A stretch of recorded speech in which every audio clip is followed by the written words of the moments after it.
할렐루야. 할렐루야. 감사합니다. 원래 2024년 작년이죠. 작년에 남성교회 헌신 예배 드린다고 하셨는데 그때 지방 또 연합 이렇게 간증 집회도 있었고 그래서 시간이 잘 안 맞았어요. 당회도 있었고. 네. 1월 이제 셋째 주에 이렇게 남성교회 헌신 예배를 드리게 되었습니다. 제가 부임하고 이제 3년 하고도 2개월이 지나고 있는데 처음으로 남성교회 헌신 예배를 드리게 됐어요. 그러니까 기도하신 대로 배가 부응해서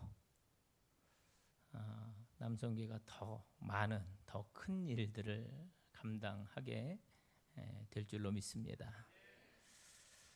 오늘 성숙함으로 하나님의 일을 하자라는 그러한 제목으로 함께 말씀을 나눕니다. 이 만들어진 모든 것은 만든 이가 목적을 가지고 있어요. 그렇죠? 우리가 살아가면서 이렇게 소유하게 되는 어떤 물건들을 보면 쉽게 이해를 할 수가 있습니다. 예를 들어서 신발은 당연히 신기 위해서, 가방은 물건을 넣고 다니기 위해서 목적이 있다라는 거예요. 만든 목적. 우리 중 이러한 물건들이 가지고 있는 그런 나름의 목적을 부인할 사람은 단 한 사람도 없을 겁니다. 어떤 사람이 신발을 만들면서 계획하기를 이걸 내가 가슴에 품고 다녀야지. 그러면서 신발을 만든 사람은 없을 거예요. 즉 만들어진 것은 만든 것의 계획과 목적이 분명히 있다라는 겁니다. 이러한 계획과 목적에 관한 원리는 우리 인생에도 그대로 적용이 가능합니다. 여러분, 인간이 피조된 것이라면 반드시 창조하신 분의 계획과 목적이 있다는 것입니다. 성경은 하나님께서 인간을 포함한 만물을 목적을 따라 창조하셨다, 그렇게 말씀하십니다. 하나님께서 저와 여러분을 지으신 거예요. 그렇죠? 그냥 아무렇게나 지으신 것이 아니라 선하신 계획과 목적을 가지고 우리를 지으신 것입니다. 그래서 모든 성도는 하나님께서 가지고 계신 계획하심에 대한 분명한 이해와 확신을 가지고 있어야 되는 것이죠. 즉 예레미야가 태어나기 이전에 벌써 하나님은 예레미야의 생애에 대한 계획을 가지신 것처럼 하나님은 저나 여러분을 향해서도 계획을 가지고 계십니다. 또한 하나님은 당신이 계획하신 것을 어떻게 하시는 분이에요? 성취하시는 분이십니다. 예레미야 33장 2절에 보면 이를 행하는 여호와, 그것을 만들며 성취하시는 여호와라고 했습니다. 이렇게 하나님은 우리를 신뢰하며 기대를 갖고 계시다라는 겁니다. 하나님은 언제나 우리 성도들을 바라보시면서 기대하고 계십니다. 그리고 하나님은 우리와 함께 하시며 또 힘을 주십니다. 그렇기 때문에 우리 피조물인 사람이 하나님의 기대에 맞는 삶을 살아가는 것, 이거는 너무나도 당연한 것입니다. 자, 하나님께서 나를 왜 그리스도인이 되게 하셨고 또 은사를 주어서 교회를 섬기게 하셨는가?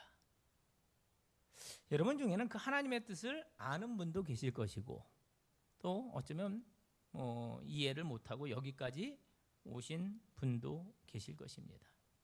그러나 분명한 사실 하나는 지금 이곳까지 오게 하신 분은 누구시라고요? 하나님이시라는 사실입니다.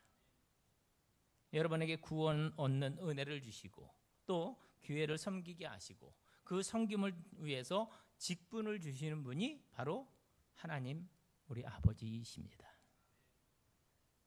우리 스스로가 계획하지 않았고 또 예상하지 못했던 그런 은혜의 시간들을 주셔서 오늘 이 자리까지 오게 하시고 또 하나님께 큰 영광을 돌리게 하셨습니다. 우리 하주교회 성도가 되게 하시고 또 집사가 되게 하시고 권사가 되게 하시고 장로가 되게 하시고 목사가 되게 하시고. 여러분, 이러한 사실이 사실 감격스럽지 않습니까? 하나님께서 나에게, 나 같은 자에게, 나 같은 죄인을 은혜로 구원하시고 또 이렇게 귀한 하나님의 사역자로 부르신 것, 이게 얼마나 기적 같은 일인지요. 이런 것들이 사실 인간의 힘으로 가능하겠어요? 이렇게 하나님의 계획과 경륜 속에서 움직이는 것을 하나님의 섭리라고 말합니다.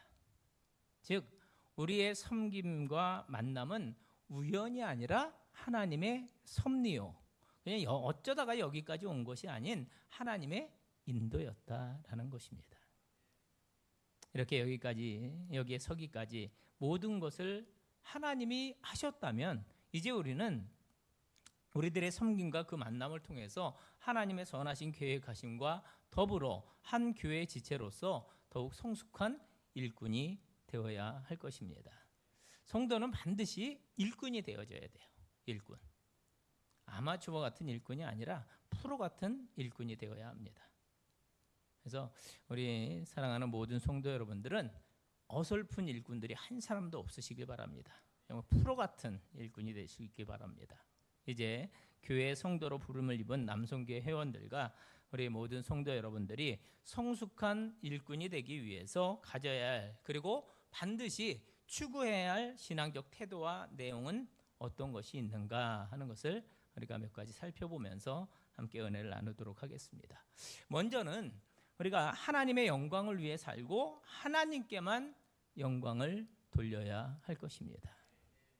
고린도전서 10장 31절로 33절 말씀을 보면, 그런즉 너희가 먹든지 마시든지 무엇을 하든지 다 하나님의 영광을 위하여 하라.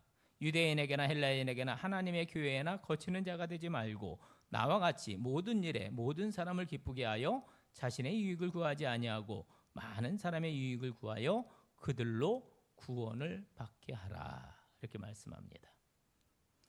성도요, 또 사도였던 바울의 최대 목표는 뭐였을까? 바로 이 하나님의 영광이었습니다. 누구에게나, 심지어 교회에서도 성도는 거치는 자가 되지 않고 자기의 유익만을 구하지 않는 하나님 영광 제일주의자가 되어져야 할 줄로 믿습니다. 여러분, 유대한 종교개혁자요 신학자였던 존 칼빈도 그런 말을 했습니다.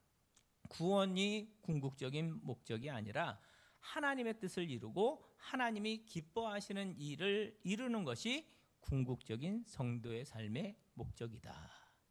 그렇게 말했어요. 그러면서 사람이 사는 목적은 단순히 자기 구원이 아니라 하나님의 영광을 이루는 것이다 라고 말을 했습니다. 철저하게 하나님의 영광 중심의 삶에 대해서 이제 지적하고 있는 것을 볼 수가 있습니다. 우리 남성교회 회원 여러분과 우리 사랑하는 성도 여러분, 하나님께서 은혜로 우리를 만나 주셨습니다. 우리의 허물과 죄를 은혜로 사해 주셨습니다. 우리를 한 교회의 성도요 또 지체로서 살아갈 목표와 기도하는 제목을 우리에게 주셨습니다. 서로 함께 버팀목으로 살아가야 할 믿음의 한 식구이고 또 지체가 되게 하셨습니다. 또한 바울 사도의 심정과 같이 하나님의 영광을 위해 자신의 전부를 하나님과 교회와 성도를 위해 섬기고 또 봉사하기로 약속한 종으로 살게 하셨습니다. 그래서 나의 유익을 초도 구하지 아니하고 하나님을 위해 살기로 이미 내 욕심을 다 버리는 그러한 성도의 삶을 살아갈 수 있길 바랍니다. 함께 기도하고 함께 목회하고 함께 예배하며 우리 교회가 살아계신 하나님이 역사하시는 그러한 곳으로 만들고, 더 나아가서 우리 가정이 또 행복과 기쁨이 충만해서 넘치는 축복의 삶의 터전으로 만들어 갈 수 있길 바랍니다. 오늘 본문의 말씀은 하나님의 영광을 위해 살고 하나님께 영광을 돌리는 삶에 대해서 지적하기를, 그러한 삶은 어떠한 삶이냐? 신령한 삶이라고 그렇게 말씀하고 있어요. 여러분이 성도로서 즉 직분에 맞는 신령한 자들이 되는 거예요.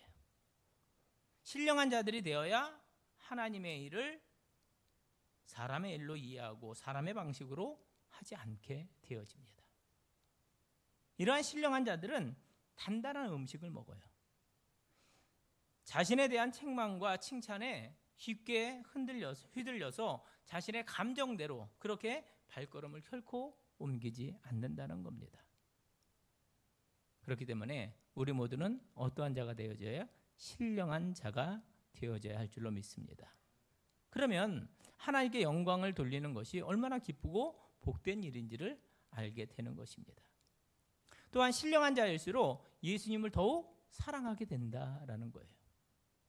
또한 예수님을 더욱 사랑할수록 교인들을 더욱 사랑하고 섬기게 되어집니다.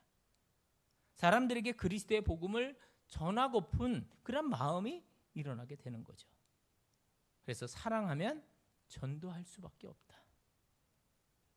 여러분, 사랑하면 그 영혼이 안타깝잖아요. 그러니까 전도할 수밖에 없는 거죠. 혹 주위에 젖을 먹어야 하고 밥을 먹을 수 없는 분들이 있다고 해도 노하고 좌절하는 것이 아니라 그들을 품어주고 더욱 사랑함으로 온전한 자리, 신령한 자리까지 이룰 수 있도록 도와주는 그런 우리 모두가 되어져야 할 줄로 믿습니다. 만약에 우리 성도들이 다 단단한 식물을 먹을 수 없고 젖이나 먹어야 한다면 목사가 얼마나 바쁠까? 그러지 않겠어요? 여기저기 배고프다고 우는 곳에 막 뛰어다니면서 다 젖을 줘야 될 거 아니에요. 또 달래줘야 될 거 아니에요. 울지 말라고. 그런 일밖에 하지 못할 것 같아요. 그러니까 일꾼은 없고 아이밖에 없는 그런 교회. 목사가 참 힘들겠죠. 근데 일꾼은 없고 아이들만 있는 교회가 어떻게 하나님께 온전한 영광 돌릴 수 있겠어요? 신령한 일꾼들이 많은 교회는요, 또한 반드시 성도들 사이에 연합을 이루어낸다는 거예요. 연합. 온 교회가 그리스도의 몸으로서 각 지체의 역할이 원활해서 갈수록 연합을 이루는데 순종하게 되는 것입니다. 이 연합은 성숙한 성도들에 의해 4가지 신조를 형성을 합니다. 이 4가지 신조, 아포리즘이라고 그러는데 첫째는 뭐냐? 영적인 생각을 한다는 겁니다. 사람은요, 영적인 일을 생각하거나 아니면 육적인 생각을 하게 되어 있습니다. 우리는 하나의 교회로서 반드시 영적인 것들을 생각해야만 할 것입니다. 교회에서의 분쟁은 항상 영과 육의 싸움이에요. 여러분, 결코 교회에서 다툼이 영과 영의 싸움인 경우는 절대로 없습니다. 두 사람이 영적인 생각을 한다면 거기에는 결코 분쟁이 있을 수 없다라는 거예요. 분쟁이 있는 곳이라면 한 사람은 반드시 뭐에 속한 사람이다? 육에 속한 사람이다라는 거예요. 그래서 우리는 항상 영적인 생각을 해야 된다. 성숙한 성도는 영적인 생각을 할 수밖에 없다라는 거죠. 두 번째로는 지혜로운 판단을 한다라는 겁니다. 우리는 지혜롭게 판단해야 합니다. 우리는 하나님의 뜻에 부합되는 판단을 해야 하는 거예요. 이를 위해서 우리가 할 수 있는 방법은 객관적으로 생각하고 판단하는 겁니다. 여러분, 이게 참 중요해요. 왜냐하면 우리가 주관적으로 판단할 때 반드시 거기에 어려움에 빠지게 돼 있거든요. 일치하지 않는 그런 마음은 모든 종류의 관계에 나쁜 영향을 주게 되어집니다. 왜냐하면 우리가 종종 객관적으로 생각하지 않기 때문이죠. 우리가 우리 개인적인 문제들, 나의 우선순위, 야망, 그리고 우리의 자랑에 관심을 집중하는 것은 우리를 악의 구렁텅이로 몰고 가는 결과를 초래할 뿐이다라는 겁니다. 그래서 우리는 항상 하나님이시라면, 주님이시라면 어떻게 하셨을까? 그래서 지혜로운 판단을 해야 할 것입니다. 세 번째로는 배움입니다. 배움. 성도들은 예수 그리스도의 마음을 가졌어요. 그러므로 성도들은 예수 그리스도처럼 생각할 수가 있는 거예요. 예수 그리스도를 닮은 행동과 태도를 보일 수가 있는 것입니다. 그러나 바울은 고린도 교인들에게 내가 신령한 자들을 대한과 같이 너희에게 말할 수 없어서 육에 속한 사람들로 대한다. 이렇게 3장 1절에서 말하고 있습니다. 고린도 교인들은요, 마치 세상 사람들 같은 행동을 하는 그런 사람들이었다라는 거예요. 그들은 그리스도의 마음이 아니라 사람의 마음을 품었던 사람들이었다라는 거예요. 영적으로 성숙한 사람들에게는 성부와 성자와 성령의 역사하심을 따라 아름다운 하모니를 이루게 돼 있어요.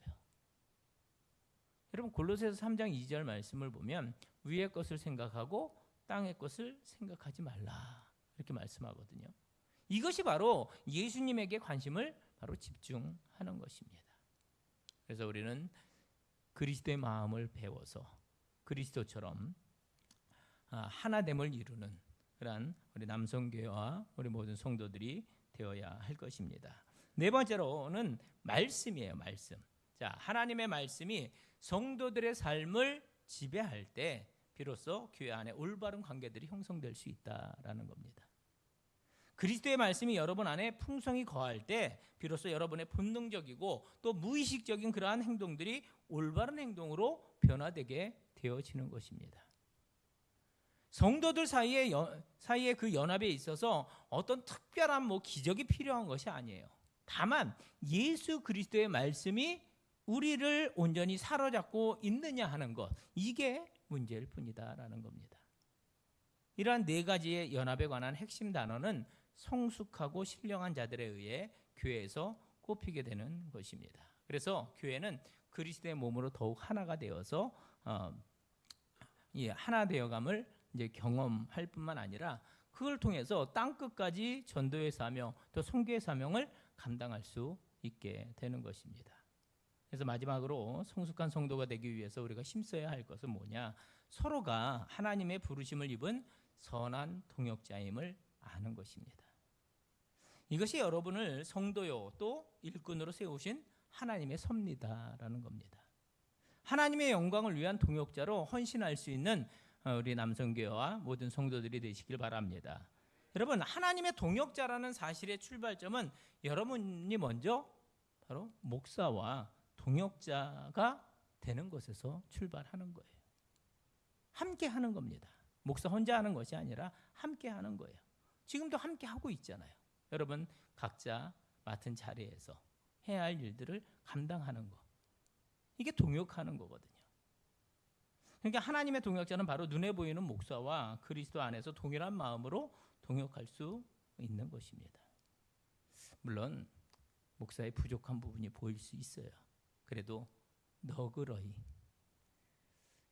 잘못한 것에 대해서 너그러이 용서해달라는 게 아니라 좀 못하는 부분이 있어도 너그러이 용서해 주시고 이해해 주시고 품어주시면 더 잘할 수 있거든요. 목사도 마찬가지예요. 부족한 성도의 부족한 부분이 보이죠. 하나님께서 하나님의 성에 차지 않는 그런 부분이 보인 것처럼 목사들도 그래요. 목사들도 좀 더 눈높이가 있잖아요. 근데 부족한 부분들이 보여요. 그럼에도 불구하고 같이 가는 거예요. 왜? 함께 동역해야 되니까. 여러분은 하나님의 기쁨이고 또 저의 기쁨이고 감사입니다. 하나님은 여러분을 통해서 영광 받을 것이고요. 여러분이 경험하지 못했던 축복으로 인도해 주실 줄로 믿습니다. 오늘 본문 말씀에서 주님은 바울을 통해서 그런즉 심는 이나 물 주는 이는 아무것도 아니로되 오직 자라게 하시는 이는 하나님뿐이니라. 심는 이와 물 주는 이가 한 가지이나 각각 자기가 일한 대로 자기의 상을 받으리라. 우리는 하나님의 동역자들이요 너희는 하나님의 밭이요 하나님의 집이니라. 이렇게 말씀합니다. 자신이 아무것도 아니라는 이런 겸허한 그런 겸손한 생각은 정말 아무것도 아니기 때문에 오는 것이 아니다라는 겁니다. 힘쓰고 또 애쓰는 일이 많고 그래서 많은 사람들이 자신을 주목하고 있음에도 그는 자신의 모든 결과를 하나님께 영광이 되도록 함으로써 자신은 아무것도 아니게 하는 것, 이게 진정한 겸손이다라는 겁니다. 참 이게 참 쉽지 않아요. 누가 좀 알아주길 바라고, 누가 좀 이렇게 칭찬해 주길 바라고. 이 목사에게도 있고 누구에게나 있거든요. 근데 그럼에도 자꾸 잘한다, 뭐 자꾸 높여주면 교만해지기 쉽거든요.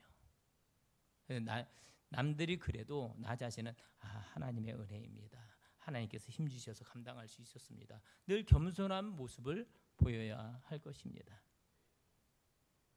난 아무것도 아니지만 일을 이루시고 성사시키시며 꽃피게 하시는 분은 하나님이시니 서로 하나님의 부름을 인정하고 협력하는 것, 바로 이게 우리가 실천해야 할 일이다라는 거예요. 우리 모두는 하나님의 동역자요, 하나님의 일꾼인 줄로 믿습니다. 하나님 앞에서는 각자의 상을 받게 될 것입니다. 남의 일을 참견하고 또 코치하는 거 좋아하는 분들이 계셔요. 그렇죠? 교회 안에서도 내 마음에 좀 안 들 때도 있잖아요. 뭔가 하는 일들이. 그럴 때 참견하고 코치하려면 여러분 자신의 은사와 성숙함으로 하시기를 바랍니다.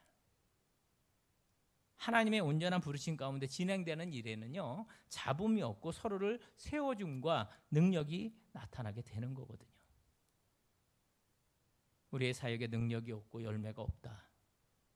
그러면 좀 더 기다리든지 아니면 우리의 성숙한 정도를 살피고 더욱 하나님께 가까이 나아가도록 힘써야 할 것입니다. 우리가 서로 성숙함으로 하나님됨을 발견하고 일꾼으로 사역하는 것은 바로 철저히 하나님의 뜻인 것입니다. 우리 남성교회 또 성도 여러분, 이러한 서로에 대한 이해는 어디에서 오느냐? 우리가 하나님의 거룩한 부르심 가운데 있는 동역자라는 그 사실에 대한 확신이 과연 어디에서 오느냐? 그래서 상대방의 은사를 인정하고 잘하는 것은 칭찬할 수 있고 부족한 것은 서로 감싸 안을 수 있는 능력의 모습은 과연 어디에서 오는 것이냐? 그것은 바로 신령함 혹은 성숙함에서 오는 것이다 라는 거예요. 여러분, 교회를 세우는 분은 우리 하나님이십니다. 그리고 그 교회를 바르게 이끌고 가도록 하나님은 저와 여러분이 준비되기를 원하십니다. 교회가 교회다워지기 위해서는 성도의 성숙이 필수적이다라는 거죠. 우리의 신앙과 인격이 성숙해져 가지 않는다면 우리가 경건에 이르기를 훈련하지 못하고 어설픈 일꾼으로 계속 있기를 고집한다면 교회는요, 진정한 사명을 수행할 수 없게 되고 말 것입니다. 교회는 세상의 지혜와 힘으로 존재하는 곳이 절대 아니다는 사실을 우리 꼭 기억할 수 있길 바랍니다. 우리가 하나님의 은혜를 받고 신령한 사람이 되지 못하면 신령한 교회를 이해할 수가 없는 것이죠.